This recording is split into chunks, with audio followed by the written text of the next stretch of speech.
nous allons voir aujourd'hui le deuxième chapitre de physique de solide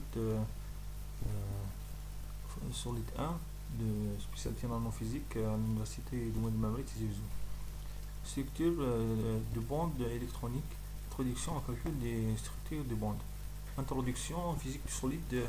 La théorie des bandes d'énergie est une modélisation des valeurs d'énergie que peuvent prendre les électrons d'un solide à l'intérieur de celui-ci. De façon générale, ces électrons n'ont la possibilité de prendre que des valeurs d'énergie comprises dans certains intervalles, lesquels sont séparés par des bandes d'énergie interdites selon la façon dont ces bandes sont réparties. Il est possible d'expliquer au moins schématiquement les différences de comportement électronique entre isolants semi-conducteurs et conducteurs. Ça veut dire pour ces bandes d'énergie, on va dire si c'est un isolant ou c'est un semi-conducteur ou un conducteur. Pour un isolant, c'est présente un gap plus grand que 5 eV, c'est-à-dire entre la bande de conduction et la bande de valence. Et semi-conducteur, c'est entre 1 et 5 eV, un gap entre 1 et 5 eV. Et pour un conducteur, c'est l'absence de gap, c'est l'inter, c'est la bande de conduction et la bande de valence se chevauchent. Pour l'origine de la structure des bandes, on voit dans cette image, dans cette explication, que pour un seul atome, on obtient des énergies bien déterminées, E1, E2 et 3. Et pour deux atomes, c'est l'interaction entre les deux électrons, on va obtenir une déviation de l'énergie.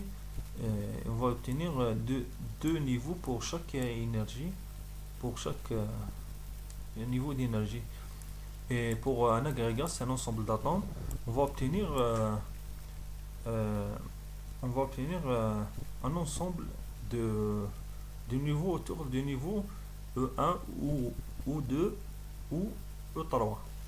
Pour un solide, puisqu'il y a plusieurs atomes, ça veut dire qu'il va se mettre sous une forme de continuum. Il va être continu. On va les appeler des bandes. Continuum, bande d'énergie. On va expliquer en partant d'un atome isolé, construisant un réseau d'atomes afin d'aboutir au solide. Voir figure ci-dessus cette figure. Les électrons d'un atome isolé possèdent des énergies bien définies, par exemple 1, 2, 3 comme on a dit. Si un deuxième atome vient se mettre à côté, les électrons des deux atomes interagissent entre eux, ce qui entraîne un léger décalage. Pour la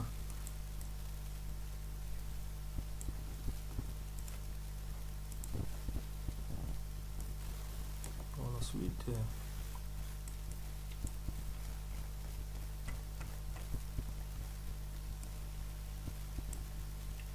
conséquence du premier principe d'exclusion de Pauli, au fur et à mesure la construction de l'édifice cristallin, les niveaux d'énergie se démultiplient et ont une étendue continue d'énergie possible, formant une bande d'énergie.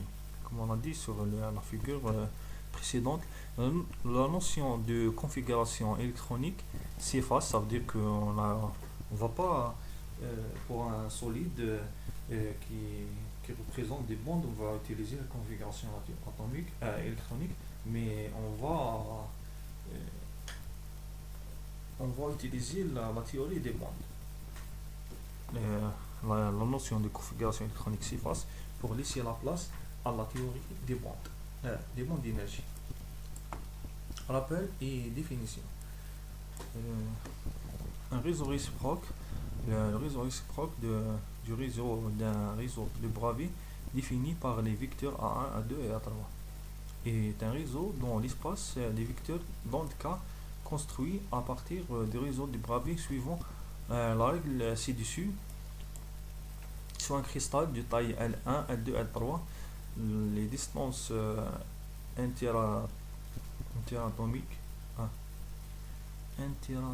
oui, interatomiques dans les trois directions sont respectivement A1, A2 et A3. Ça, c'est A1, A2 et A3.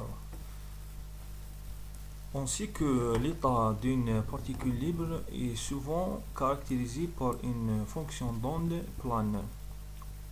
Ça veut dire que la fonction d'onde, c'est l'état d'une particule est caractérisé par une fonction d'onde plane, c'est IKR, exponentielle de IKR. Cette fonction d'onde doit rester inchangée par une translation t de réseau. Ça veut dire que cette fonction d'onde, selon la position où se trouve dans le réseau, ça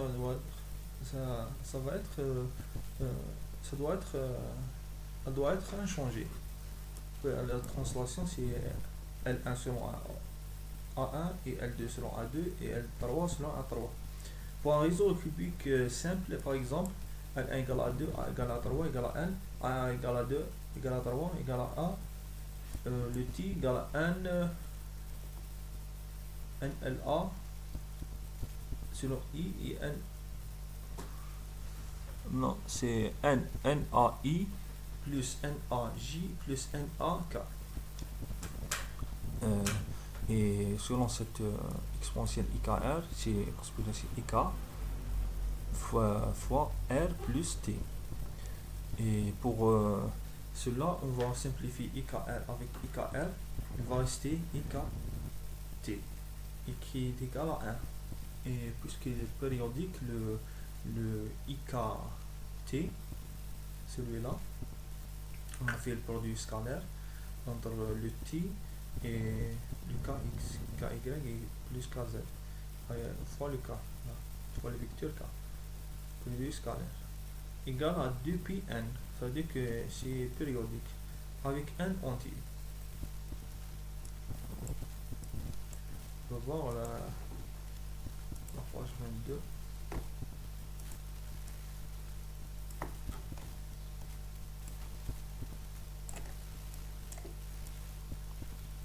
Pour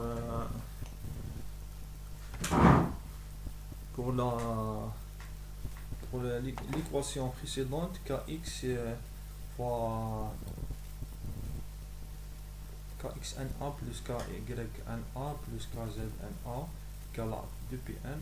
On a fait séparer sur trois directions. On a écrit ki égale 2π sur na fois ni. I égale à x égale à z.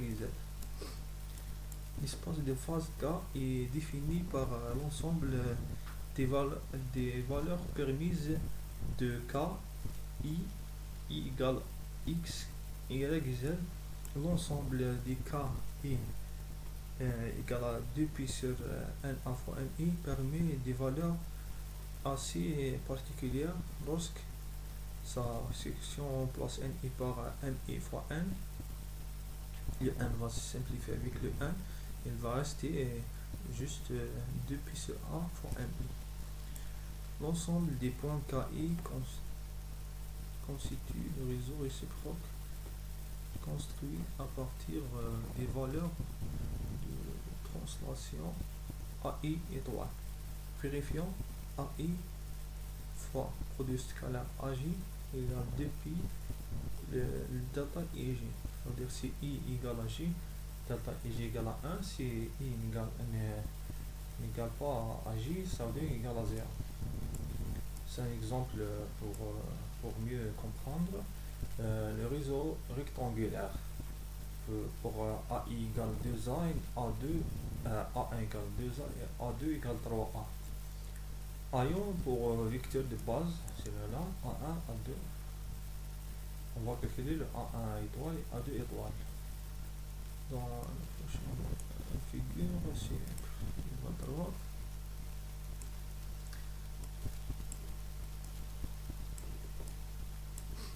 Pour le A1 étoile, on la met alpha 1, bêta 2, alpha 2, alpha 1, bêta 1, alpha 1, bêta 2, alpha 2, bêta 2.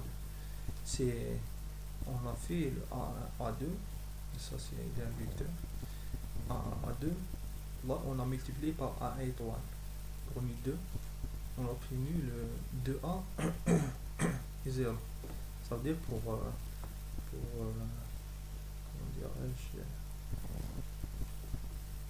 pour le A1, c'est pour alpha 1 égale à 2 pi sur 2a, ça veut dire pi sur a, et pour le bêta 1 égale à 0. Et là on a multiplié par celui-là pour A2. On a multiplié par A2, on peut changer ça, c'est A1 fois A2 étoile et ainsi de suite, pour avoir ça c'est 2A, 2A, alpha 2 égale à 0, ça veut dire alpha 2 égale à 0, c'est là, et 3, et bêta 2 égale 2 pi sur 3A.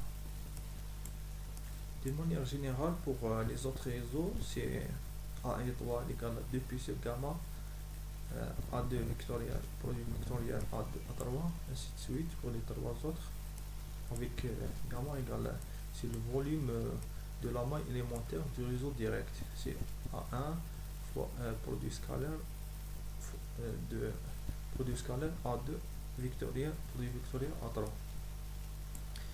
Il n'y a pas d'attente dans les réseaux réciproques. Zone de Brillouin. Comme dans le réseau direct, le réseau réciproque peut être obtenu par juxtaposition des mailles élémentaires construites sur les vecteurs de base du réseau réciproque A1 étoile, A2 étoile et A3 étoile. Ces mailles élémentaires dans l'espace réciproque sont appelées zones de Brillouin.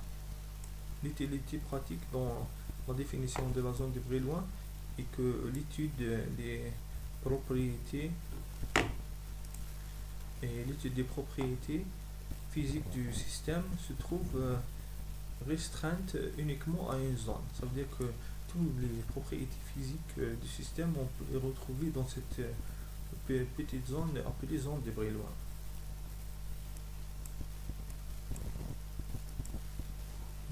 Merci pour votre attention et on va se voir dans la prochaine vidéo. Merci, Samad.